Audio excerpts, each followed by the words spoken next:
Good morning everybody.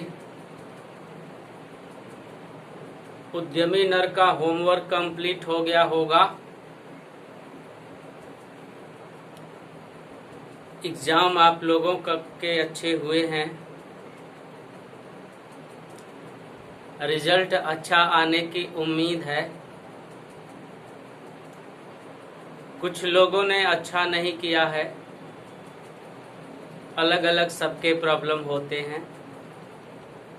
कुछ लोग बहुत अच्छा वर्क किए हैं, बहुत खुशी हो रही है। आप सभी अपने धर्म और कर्तव्य से जुड़े हुए हैं, खूब मेहनत से पढ़ाई कर रहे हैं। ये आंसर शीट में दिखाई दे रहा है, बहुत अच्छा लग रहा है। होमवर्क आप लोग जरूर कंप्लीट करें।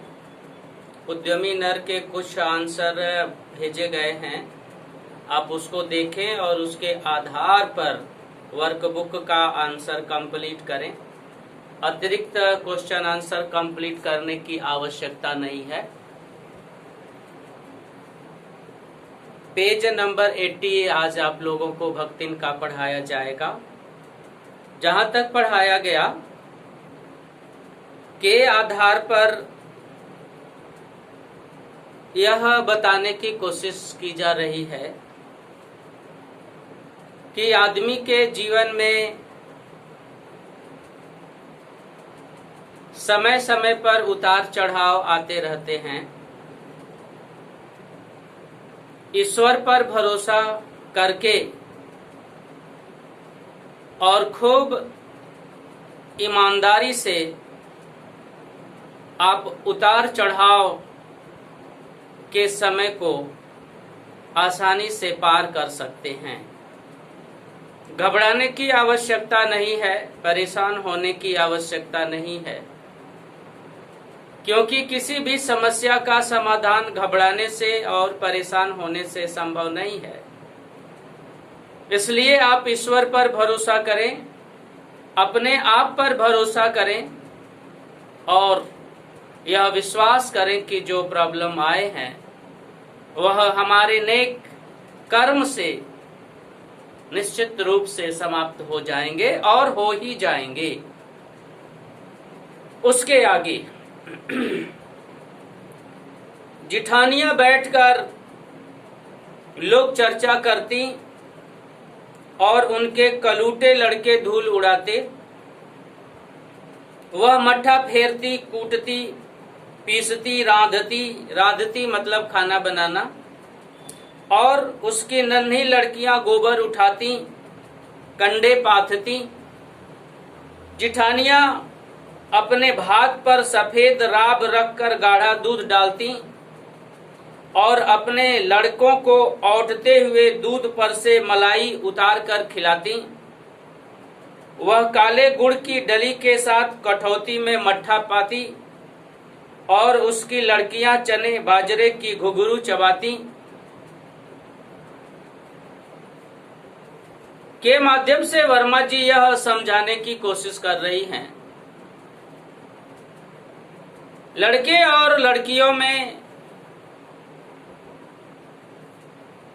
लोगों के द्वारा कितना अंतर कर दिया जाता है। जहां लड़के को खूब बलवान बनाने की सोच होती है,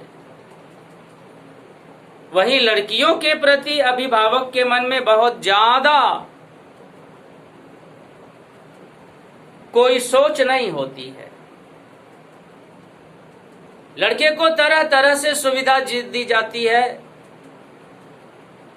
तरह तरह से उन्हें मजबूत और अच्छा बनाने का प्रयत्न किया जाता है, लेकिन वहीं लड़कियों को विशेष सुविधा नहीं मिलती है और न ही उन्हें विशेष रूप से मजबूत बनाने का भी प्रयत्न किया जाता है। इसी बात को समझाती हुई वर्मा जी कह रही हैं कि लक्ष्मी की लड़कियां सुंदर थीं और उनके जेठ के बच्चे काले कलूटे थे, लेकिन लड़का होने के कारण उन्हें मलाई दी जाती थी और लड़की होने के कारण इसे मट्ठा दिया जाता था।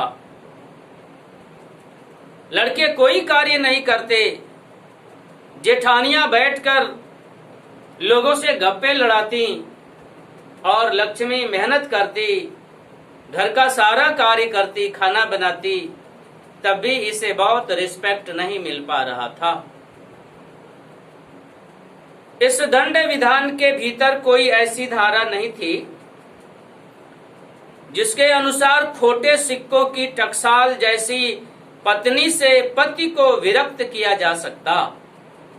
सारी चुगली चबाई की परिणति उसके पत्नी प्रेम को बढ़ाकर ही होती थी। जिठानियां बात बात पर धमाधम पीटी कूटी जाती, पर उसके पति ने उसे कभी उंगली भी नहीं छुआई। वह बड़े बाप की बड़ी बात वाली बेटी को पहचानता था। इसके अतिरिक्त परिश्रमी, तेजस्विनी और पति के प्रति रोम रोम से सच्ची पत्नी को वह चाहता भी बहुत रहा होगा, क्योंकि उसके प्रेम के बल पर ही पत्नी ने अलगौझा करके सबको अंगूठा दिखा दिया।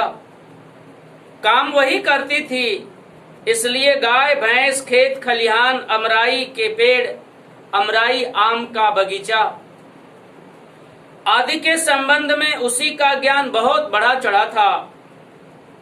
उसने छांट छांट कर ऊपर से असंतोष की मुद्रा के साथ और भीतर से पुलकित होते हुए जो कुछ लिया वह सबसे अच्छा भी रहा। साथ ही परिश्रमी दंपति के निरंतर प्रयास से उसका सोना बन जाना भी स्वाभाविक हो गया। ग्रामीण परिवेश की चर्चा करती हुई महादेवी वर्मा जी कह रही हैं, ग्रामीण परिवेश में समय समय पर महिलाओं की पिटाई भी होती रहती है, और जिन महिलाओं की पिटाई होती रहती है उन महिलाओं की हार्दिक इच्छा होती है कि जिन महिलाओं की पिटाई नहीं हो रही है उनकी भी पिटाई हो।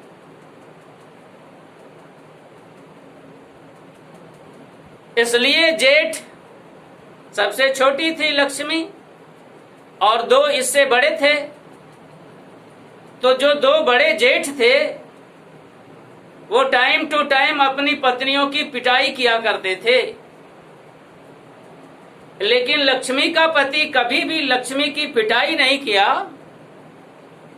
बड़ा आदर करता था, बड़ा प्रेम करता था। इसलिए जेठानियों की पत्नियां बहुत ईर्ष्या करती थीं और चाहती थीं कि लक्ष्मी का पति भी लक्ष्मी की टाइम टू टाइम पिटाई किया करे।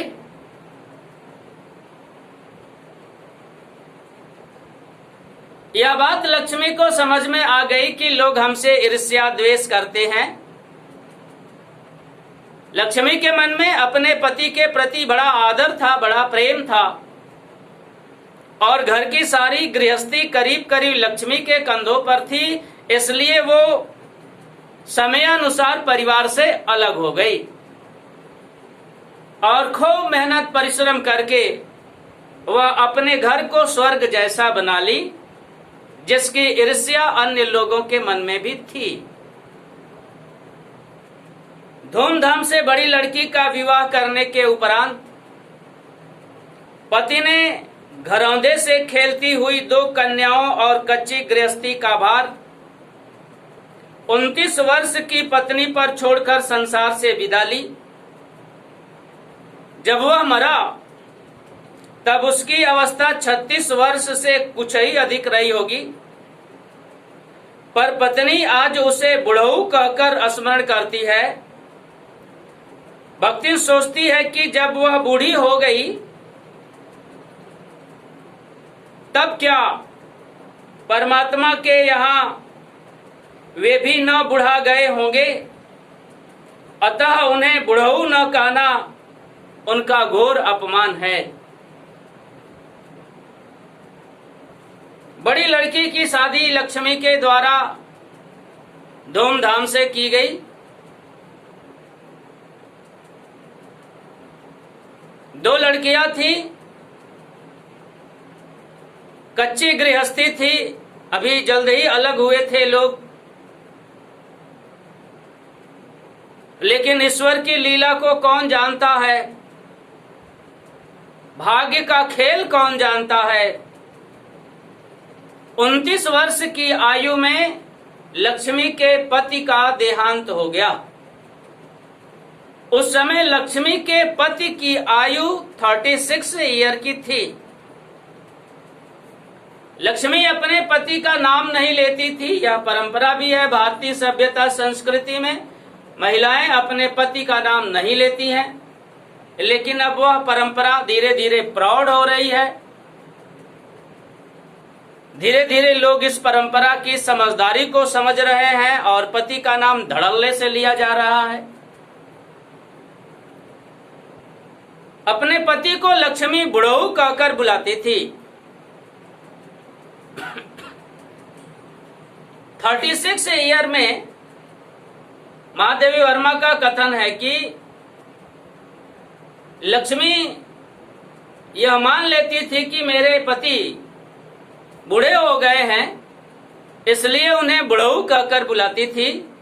ये संबोधित करने की एक ग्रामीण परंपरा है।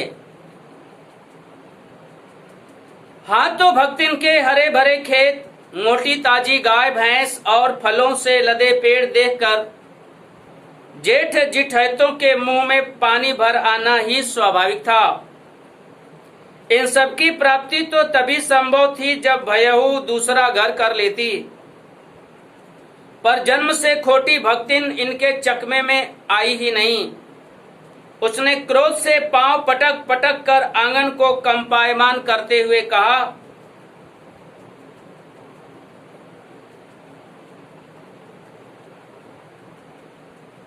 हमार मन पुसाई तो हम दूसरा के जाब, नाही तो तुम्हार पचे की छाती पे हो रहा भूजब, और राज करब समझे रहो। अन्य लोग यह चाहते थे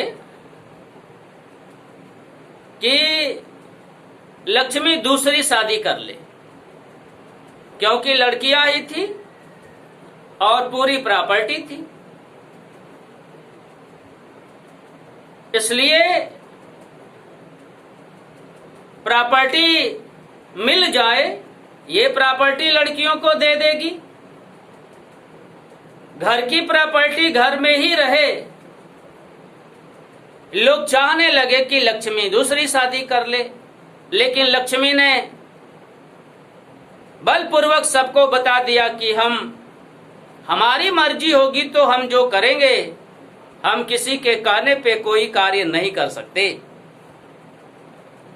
उसने ससुर अजुआ अजिया ससुर और जाने कई पीढ़ियों के ससुरगढ़ों की उपार्जित जगह जमीन में से सुई की नोक बराबर भी देने की उदारता नहीं दिखाई।